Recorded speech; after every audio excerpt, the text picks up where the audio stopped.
మహాదేవుడును మన రక్షకుడు అయిన యేసుక్రీస్తు ప్రభుల వారి శ్రేష్టమైన అతి పరిశుద్ధమైన ఉన్నత నామాన ఉదయకాలం అన్నా అనే చక్కని కార్యక్రమాన్ని చూస్తున్న మీ అందరికీ నిండు హృదయంతో వందనాలండి. దేవుని మహాకృప మీ అందరికీ తోడై ఉండును గాక. ఎలా ఉన్నారండి? దేవుని కృపలో మీరందరూ క్షేమంగా ఉన్నారని తలంచి ప్రభువుని స్తుతిస్తూ ఉన్నాం. ప్రియులారా, ఈ నెలలో 2, 3, 4 తేదీలలో మా పరిచర్యలో 26వ వార్షిక కృపా సువార్త ఉజ్జీవ సభలు జరిగాయి. మిమ్మల్ని అందరినీ కూడా ప్రార్థించమని కోరాను, పాల్గొనమని కూడా కోరాను. మరి అనేక మంది దేవుని సన్నిధికి వచ్చి పాల్గొని దీవించబడ్డారు. చాలామంది రాలేకపోయినా మీరందరూ ప్రార్థించారని నేను నమ్ముతున్నాను. మీరందరూ ప్రార్థన చేశారు కనుకనే ఆ సభలు చాలా దీవెనకరంగా, ఆశీర్వాదకరంగా ప్రభువు జరిగించారు. దేవుని నామానికి మహిమ కలుగును గాక. ప్రార్థించిన మీ అందరికీ కూడా మరొకసారి నిండు హృదయంతో వందనాలు తెలియచేస్తున్నాను. ప్రియులారా, మనం ఈ సమయంలో ఒక చక్కని మాట మనం విందాం. దేవుని వాక్యాన్ని చదువుదాం. దేవుని వాక్యాన్ని చదివే ముందు ఒక్క మాట నేను మీకు తెలియచేస్తాను. అదేంటంటే, సౌత్ కొరియాలో పాల్ యాంగ్చో గారని ఒక గొప్ప దైవజనుడు. ఆయన ప్రపంచ ప్రఖ్యాతిగాంచిన గొప్ప దైవజనుడని అందరికీ తెలుసు.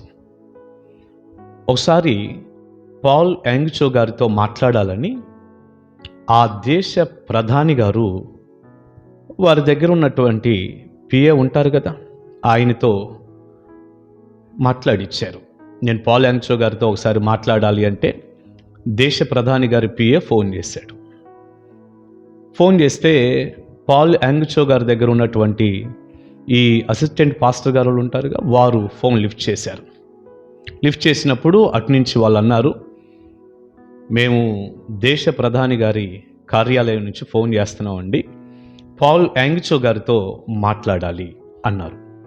వెంటనే ఈ ప్రక్కన ఉన్నటువంటి సేవకుడు చెప్పాడు, ఇప్పుడు మాట్లాడటానికి కుదరదండి, ఆయన ప్రార్థనలో ఉన్నారు, ఇప్పుడు మాట్లాడటం కుదరదు. వారన్నారు అటునుంచి, ఏం మాట్లాడుతున్నారు మీరు, ఈ ఫోను దేశ ప్రధాని దగ్గర నుంచి వచ్చింది, ఇవ్వండి ఒకసారి ఫోన్ అన్నారు. ఈ పక్క నుండి దైవజనుడు ఆ సేవకుడు చెప్పాడు, లేదండి, అలా ప్రార్థనలో ఉన్నప్పుడు మాకు పర్మిషన్ ఉండదు, వారు మాట్లాడరు, ఫోన్ ఇవ్వటం కుదరదు. ఆ వ్యక్తికి కూడా చాలా కోపం వచ్చి ఉంటుంది, బాధ కలిగి ఉంటుంది. సరే, మొత్తానికి ఫోన్ పెట్టేశారు. సాయంకాలం దేశ ప్రధాని గారే ఫోన్ చేశారు.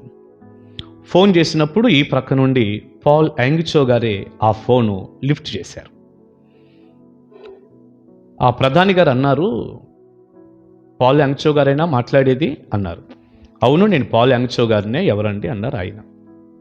అన్నప్పుడు ఆయన అన్నారు, నేను ఈ దేశ ప్రధానిని మాట్లాడుతున్నాను.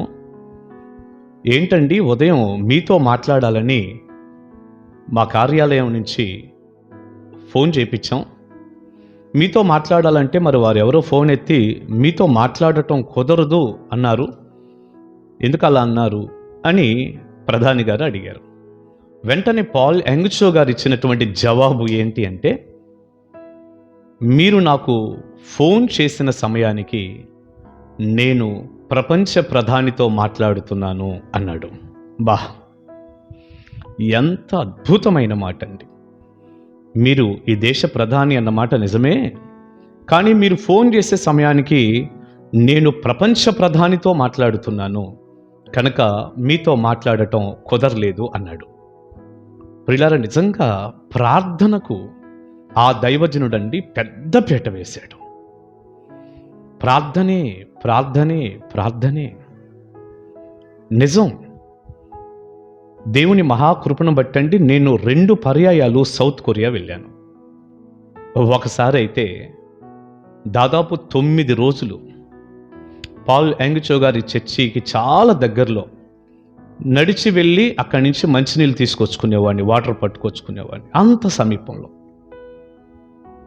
హోటల్ తీసుకొని 9 రోజులు సౌత్ కొరియాలో ఉండి పాల్ యాంగ్చో గారి కాన్ఫరెన్స్లో నేను పాల్గొని వారి ప్రార్థన కొండ మీద దాదాపు 3 దినాలు ఉపవాసం ఉండి నేను మొరపెట్టుకొని వారి పరిచర్యలో నేను గడిపాను. దేవుని నామాన్ని స్తుతిస్తూ చాలా సంతోషంగా నేను చెప్పగలిగిన మరొక మాట ఏంటంటే, నేను వెళ్ళిన ఆ సంవత్సరమే ఆ దైవజనుడు ఆఖరి కాన్ఫరెన్స్ అది. నేను 2019లో వెళ్ళాను. 2021 ఆ ప్రాంతంలో కరోనా వాతావరణంలో ఆ దైవ సేవకులు ప్రభువునందు నిద్రించి పరలోకానికి వెళ్ళారు, ప్రభు సన్నిధికి వెళ్ళారు. ఆఖరిసారిగా జరిగిన కాన్ఫరెన్స్ అది. తర్వాత కరోనా వాతావరణంలో జరగలేదు. తర్వాత దైవ సేవకులు లేరు. మరి దేవుడు నాకు ఇచ్చిన గొప్ప అవకాశమే కదది. కనుక నేను దగ్గరుండి చూశాను. ఆ ప్రాంతం అంతా ప్రార్థనతో నిండిపోయిందండి. ఇటు మందిరంలో కానీ, ప్రార్థన కొండ మీద కానీ, ఆ కొండ మీద ఉన్నటువంటి గదుల్లో కానీ ప్రార్థన రణగొణ ధ్వనులు. గంటలు కాదండి, రోజులు, నెలల తరబడి ప్రార్థనలు చేసేవాళ్ళు ఉన్నారు అక్కడ. ఆ దైవజనుడు ప్రార్థనకి పెద్దపీట వేశాడు. ప్రియులారా, అసలు దేశ ప్రధాని గారు ఫోన్ చేస్తే కూడా నేను మాట్లాడను, నేను ప్రపంచ ప్రధానితో మాట్లాడుతున్నాను అన్నాడు. ఈ రోజున మనం ప్రార్థనలో ఉంటాము, కూరగాయలోడు వచ్చి ఆ కూరగాయలు కేకేస్తే అమ్మో నాకు కావలసిన కూరగాయలోడు వచ్చాడని ప్రార్థనలోంచి లేచి వెళ్ళిపోతాం. కూరగాయ మెంటాలిటీ కదా, మీరు ఆలోచించండి. అందుకే మనం ఇలాగ ఉన్నాం. ఏదో ఉదాహరణకి సరదాగా ఉంటుందని ఒకటి చెప్పాను. ఇక బోలెడన్ని ఫోన్ కూడా ఆన్లోనే పెట్టుకొని పక్కన పెట్టి ప్రార్థనలో ఉంటాం, మోగితే అటు చూసుకుంటాం. నిజంగా మనకి పైనుండి వచ్చే జ్ఞానం ఎంతవరకు ఉందో ఆశ్చర్యమే. ప్రార్థనలో ఉన్న దేవుని వాక్యం బోధిస్తున్నా పుల్పిట్ మీద నుండి సంఘంలో ఓ ఫోన్ వస్తే లిఫ్ట్ చేసేస్తాం. నిజంగా దేవుడు ఎంత దుఃఖపడుతున్నాడో. ఆ తర్వాత మిస్ కాల్ ఉంటుంది, అవసరమైతే చేసుకోవచ్చు మనం బయటికి వెళ్ళాక, ప్రార్థన అయిపోయాక. అట్లా. అందుకే ఆ దైవజనుడు 8 లక్షల మంది సంఘాన్ని కట్టగలిగాడు. ఎంత అద్భుతమైన పరిచర్య అండి. నిజమే, ప్రార్థన చేసే వాళ్ళ పరిచర్య ఎప్పుడూ బాగుంటుంది. మనం కూడా ప్రపంచ ప్రధానితో మాట్లాడదాం. ఈ లోకంలో ఉన్న గొప్పవారితో మాట్లాడినా మాట్లాడకపోయినా వద్దని నేను అంటం లేదు. ప్రపంచ ప్రధానితో మాత్రం తప్పకుండా మాట్లాడదాం. మన సేవ, మన కుటుంబాలు, మన బిడ్డలు, మన పరిస్థితులు అన్నీ దీవెనకరంగా మారటానికి ప్రార్థన ఒక్కటే మూల కారణం. మాట్లాడతారుగా. బైబిల్ గ్రంథంలో నుంచి దేవుడు అన్నటువంటి ఒక్క మాట ఇలా చూద్దామా? కీర్తనల గ్రంథం 2వ కీర్తన 8వ వచనం. నన్ను అడుగుము, జనములను నీకు స్వాస్థ్యముగాను భూమిని దిగంతముల వరకు సొత్తుగాను ఇచ్చేదను. జనములను నీకు స్వాస్థ్యముగా ఇస్తాను, భూమిని దిగంతముల వరకు సొత్తుగా ఇస్తాను. నన్ను అడుగు. మనం ఆయన్ని తప్ప మిగతా వాళ్ళందరిని అడుక్కుంటూ ఉంటాం. ఇది వచ్చింది తేడా. ఆయన్ని అడుగుదాం, సమృద్ధి అయిన దీవెని పొందుదాం. పరిచర్య బాగుంటుంది, కుటుంబాలు బాగుంటాయి. ప్రపంచ ప్రధానితో తప్పకుండా మాట్లాడదాం. దైవ దీవెన మీ అందరికీ ఉండునుగాక.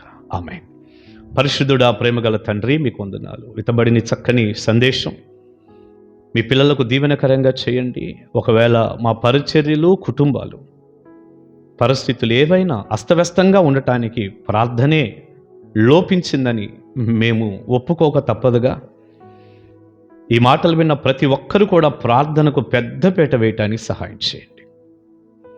తద్వారా కుటుంబాల్లో మేలు చేయండి, సంఘాల్లో మేలు చేయండి.